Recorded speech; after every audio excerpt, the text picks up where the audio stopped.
Hey guys, आज चाहिँ म यहाँहरुसँग चाहिँ मोमोको रेसिपी शेयर गर्न गइरहेको छु। सबभन्दा पहिला मैदाको डो तयार पारेर आधी घण्टा जति यसलाई छोपेर सेट हुन राख्दिने। र यसको फिलिङको लागि मैले लिए प्याज, काउली अनि त्यसपछि सोयाबिनलाई चाहिँ मैले 5-10 मिनेट अगाडि नै फुल्न हाल्दिएको थिएँ यसरी।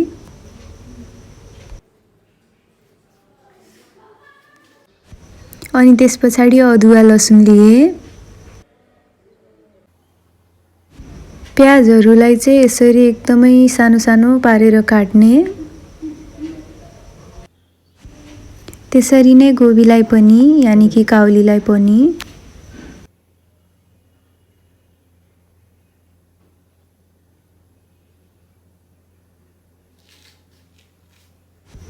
यो चाहिँ एउटा हरियो खुर्सानीलाई यसरी सानो सानो पारेर काटेर लिएको छु। सोयाबिनलाई चाहिँ मिक्सरमा पिस्ने हुनाले यसरी हल्का भुटेर लिने पहिले।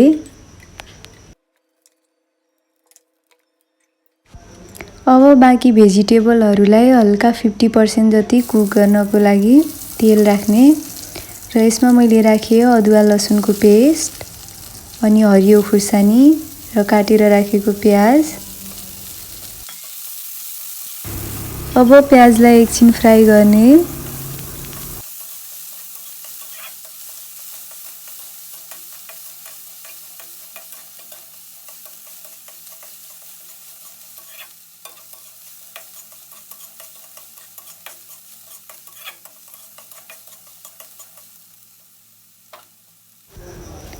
अब चाहिँ काटेर राखेको काउली एड गर्ने।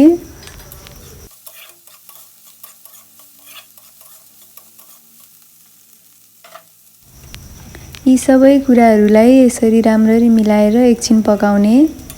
अब मैले यसमा नुन एड गरे।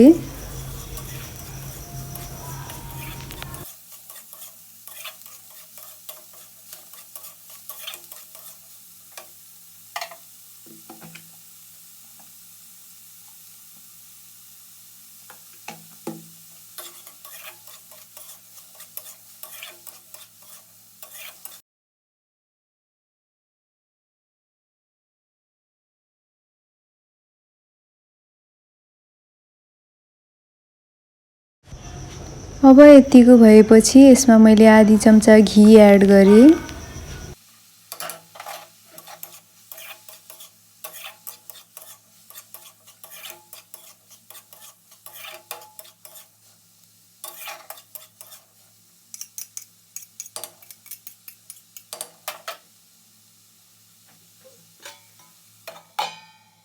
अब यी सबलाई 3-4 मिनेट जति छोपेर पकाउने।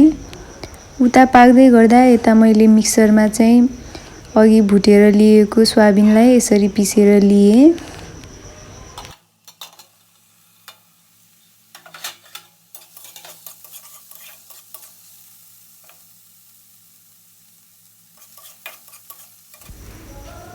अब चाहिँ यसमा पिसेको सोयाबिन एड गरे।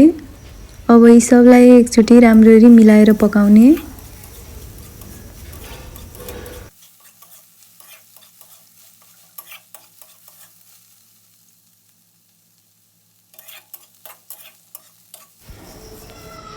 अब यसमा मोमोको मसला एड गर्ने।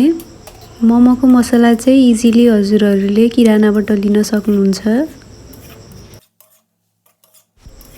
अब यो सबलाई मिलाइदिने।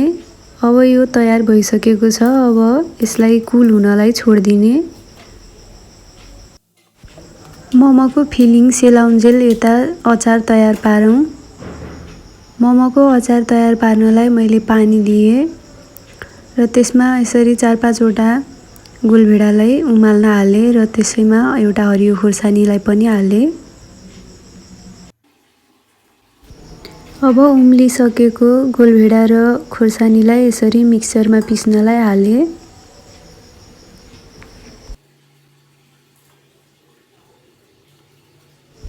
अब यसमा स्वाद अनुसार नुन हाल्ने र अचारको स्वाद बढाउनलाई यो अलिकति टिमुरको धुलो पनि एड गर्ने। टिमुरको धुलोले चाहिँ एकदम धेरै राम्रो टेस्ट बनाउँछ। अचार चाहिँ मिक्सरमा पिसेर तयार भइसकेको छ।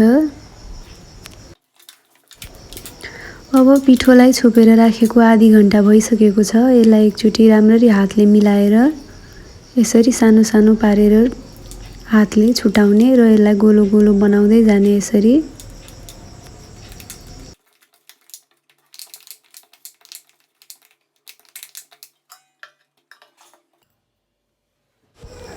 अब एउटा यस्तो काठको चक्लामा पुरै तेल लगाउने।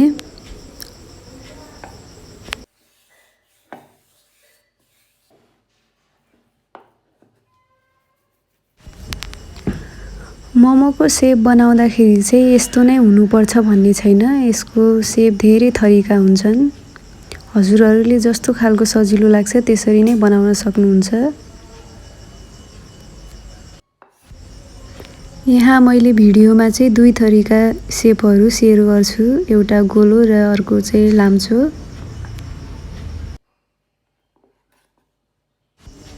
यदि हजुरहरू न्यू हुनुहुन्छ भने मेरो च्यानललाई चाहिँ सब्स्क्राइब गर्न नभुल्नुहोला।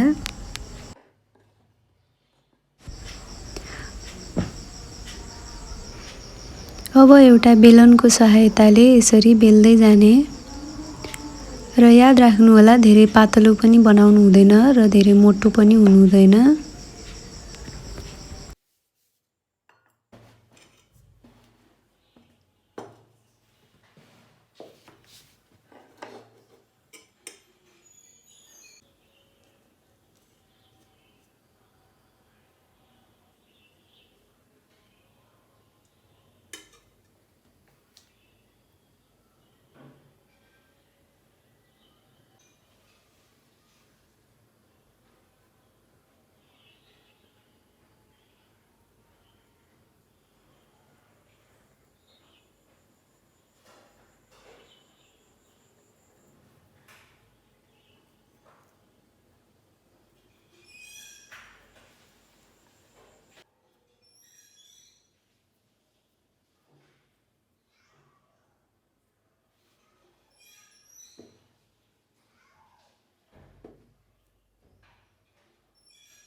मोमो पकाउन मैले चाहिँ यस्तो खालको भाँडा युज गरेको छु।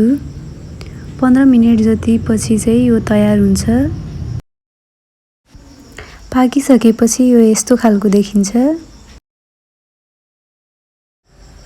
यो भिडियो युजफुल लागेमा please do subscribe my channel. फेरि भेटौँला नेक्स्ट भिडियोमा। तबसम्मको लागि बाई बाई।